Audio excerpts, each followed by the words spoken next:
Mercredi 16 août 2023, l'actualité nationale reste dominée par les festivités relatives au 63e anniversaire de l'accession du Congo à la souveraineté nationale et internationale.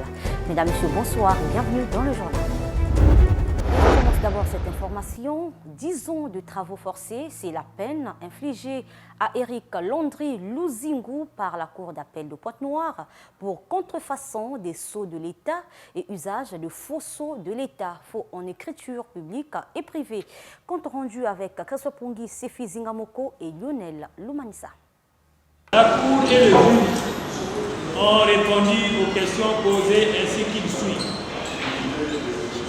Question numéro 1. L'accusé Luzingu Éric Landry est-il coupable d'avoir à Pointe-Noire 6 constructions judiciaires de la Cour d'appel de Séan? En tout cas, le temps tel que les faits ne sont pas couverts par la prescription de l'action publique, contrefait des sceaux de l'État, en l'occurrence les cachets des juridictions, des services de sécurité et d'autres administrations publiques et d'en avoir fait usage. Réponse. La Cour et le jury, à la majorité de 7 voix au moins, ont répondu oui. Âgé de 51 ans et père de 4 enfants, Éric Landry Luzingu a été mis au parfum de son sort. Accusé de contrefaçon des sceaux de l'État et usage des faux sceaux de l'État, faux en écriture publique et privée, a été condamné à 10 ans de travaux forcés.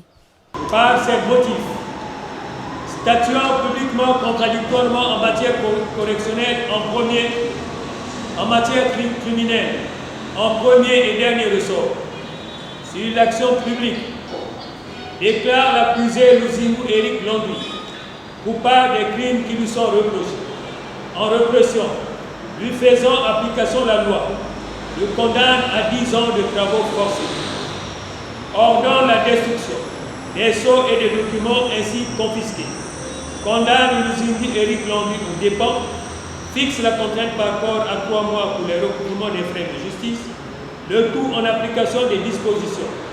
Les articles 139, 147, 148, 150 et 151 du Code pénal, 299, 300, 301, 302, 303, 304, 305, 307, 311, 314, 740, 741, 742, 747 et 754 du Code de procédure pénale.